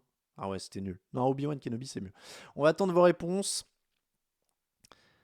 J'aurais pu dire 0-1-1, ouais, ou 1-0-1, clairement. On va montrer la réponse. C'était 0-2, 108 bonnes réponses, bien joué. Et oui, les Patriots ont créé la surprise dans l'autre sens. Cette année-là, ils commencent à 0-2. On rappelle évidemment qu'ils avaient perdu Drew Bledsoe sur blessure. Tom Brady était arrivé en relève. Question suivante. Les Saint-Louis Rams ont remporté le titre avec Kurt Warner en 1999-2000. J'aurais dû préciser l'année. 99-2000. Quel était leur quarterback supposé titulaire avant de se blesser en pré-saison? Vinny Testaverde, Trent Green, Brett Favre ou Mark Bolger? Bah ouais, ça me fait plaisir celle-là, forcément. Forcément, ça me fait plaisir. Les Rams ont remporté le titre avec Kurt Warner en 99-2000. Qui était censé être leur quarterback titulaire cette saison-là? Est-ce que c'était Vinny Testaverde, Trent Green, Brett Favre ou Mark Bolger? On attend les réponses des joueurs et on la montre. C'était Trent Green. Bonne réponse. Mark Bolger, il est arrivé plus tard. Il a été drafté pour prendre la succession. Il a pris la succession de Kurt Warner. Vinny Testaverde, non. C'était un ancien. Et Brett Favre, non plus. Il n'a évidemment jamais joué pour les Saint-Louis Rams. On passe à la question 4. La question 4. Les Giants ont battu les Patriots au Super Bowl 2008. Qui a réussi le helmet catch? Est-ce que c'est David Tyree, Mario Manningham, Jeremy Shockey ou Plaxico Burress? Le helmet catch, évidemment, cette réception avec le ballon sur le casque du joueur et qui est tombé au sol après en le gardant. Plaxico Burress, David Tyree, Jeremy Shockey ou Mario Manningham qui a réussi le helmet catch. On attend les réponses de tout le monde et on va afficher la bonne réponse. J'ai extrêmement mal à la gorge. Il est temps de se reposer. Ah, il y a... Ah bah oui, l'emoji est là. David Tyree, 50 bonnes réponses, bien joué à vous. Vous avez été 35 à penser que c'était Plaxico Burress. Plaxico Burress, il prend le touchdown de la gang sur le même drive, mais un peu plus tard. Et on va regarder la dernière question. Surprise. Les Cardinals ont joué le Super Bowl en février 2009. Quel était leur bilan lors de la saison régulière? Eh oui, la dernière question est plus dure, évidemment. 10-6, 8-8, 12-4 ou 9-7. Les Cardinals qui ont joué le Super Bowl en février 2009. C'était évidemment une énorme surprise avec Kurt Warner en fin de carrière, Larry Fitzgerald. 8-8, 9-7, 12-4, 10-6, pardon, 10-6, 8-8, 12-4, 9-7. Quel était le bilan des Cardinals? Ils avaient été critiqués, vous pouvez pas vous... Si vous n'avez pas connu, ils avaient été sacrément critiqués à l'époque parce qu'ils avaient vraiment pas... Ils avaient fait une fin de saison très difficile. On montre la bonne réponse, c'était 9-7, vous avez été 50 à trouver la bonne réponse. Je rebascule le chat. Hop, vous avez à nouveau la parole. C'est bien que j'ai trouvé cette option quand même. Enfin, 50. Donc, on va regarder les résultats. Et c'est Bab de Bourbon qui remporte le quiz. Mais où est donc passé Sarah? Attendez, qu'est-ce que c'est que cette histoire? Bab de Bourbon, contestant de 121. Alors on peut pas, quand il faut obligatoirement mettre un pseudo. Yes, bah oui, Bab de Bourbon. Alors Bab de Bourbon, t'en vas pas. Le chat va trop vite. Il faut que j'envoie un message à Bab de Bourbon. Voilà, on va chuchoter à Bab de Bourbon et on va faire... Hello, tu as un message privé Bab de Bourbon, réponds avec ton nom et adresse complète et on fera... Ah oui, le lot, c'est un assortiment des stickers TDA disponibles. On a plein de stickers. Voilà. Ça, c'est de l'exclu maintenant. Ils ne sont plus disponibles nulle part. Donc, on va vous offrir ceci. Ben ouais, Sarah, elle est passée où dans le classement là? Tonton Latrell est 19e. Donc j'ai dit quoi? Grum tire en 3, Xera en 4, Marie 5, Greg 6, Bronvan Calcium 7, Contestant 161 8, Théophane des Vikings en 9 et Zinku en 10. Mais oui, on a Sarah 111e. Mais alors, qu'est-ce qui s'est passé? Qu'est-ce qui se passe? Problème de mollet comme Joe Bureau, demande Noir. Bon, on va espérer en tout cas que Sarah se relance après ce 0-3 en début de saison. Ouais, début de saison à la Bears pour l'instant. Bon, il nous reste 3 petites minutes avant que vous filiez évidemment sur Sisplay. Regardez nos camarades Lucas Vola et Grégory Richard. Bon, c'est ce que je vais faire, mais parce que je suis curieux, moi, forcément. Vous savez comment c'est, hein, la compétition dans le monde des médias et de la télévision. Vous voyez, je vais regarder Lucas et puis je vais me dire, ouais, j'espère que je vais être meilleur que j'étais meilleur que lui quand même. Non, je plaisante évidemment. Lucas sera très très bon et il sera très bon pendant 4 semaines. Hein, donc je ne m'en fais pas. Et c'est évidemment avec plaisir qu'on se répartit les matchs c'est évidemment avec plaisir qu'on se répartit les matchs sur les antennes de Sisplay pendant les semaines à venir. Calais Campbell était déjà en NFL quand les Cardinals vont au Super Bowl. Ça, c'est ouf. Voilà. Merci Fabrice. Le blues de la championne, dit Orléans. Bon, allez, on va arrêter de taquiner Sarah quand même. Évidemment, oui, ce qui est devenu la mascotte, mais on va peut-être pas l'embêter à chaque fois. Donc on va arrêter. Yo Shady, à quand Victor et Jean-Mi? Bon, bah, déjà Jean-Mi, il n'est pas tout à fait sur place. Et Victor, ça va venir. Mais oui, là, il y a quand même une sacrée contrainte géographique, si vous voulez. C'est qu'il faut quand même être sur place. Donc voilà. Et puis voilà. Donc, et après, là, je pense que de toute façon, ce que vous allez plus voir à l'antenne, c'est Lucas, Greg et moi. Et puis après, voilà, on va tourner de temps en temps. Victor Roulier, 8 octobre. Voilà, il le dit dans le chat. Victor, il est sur le 8 octobre. Et on rappelle qu'il y aura les matchs de Francfort le 5 et le 12 novembre où ce ne sera pas nous. Ce sera à 15h30 avec Vincent Coueffet et Richard Tarditz qui commenteront également le Super Bowl aussi. Donc voilà, mais donc le 5 et le 12 novembre, ce sera dès 15h30 sur Sisplay. C'est vrai que j'oublie de le préciser à chaque fois. Raoul, c'est pas prévu pour l'instant non plus, Sarah, mais il était en régie la première semaine pour observer, pour être honnête. Mais après, on peut pas faire tourner toute l'équipe non plus. On essaie d'organiser ça quand même. Faut savoir quand même que c'est aussi comment dire, il faut avoir le truc aussi de gérer 3h30 d'antenne, donc il y a un petit peu d'apprentissage aussi avant. Écoutez, bon match à tous, hein, on va se laisser là-dessus. Je pense que 18h59, on va se quitter tout doucement sur la fin de cette émission. Je pense que on va vous laisser aller regarder les matchs tranquillement. Très bon troisième dimanche, j'ai l'impression que c'est mon premier parce que c'est mon premier fauteuil.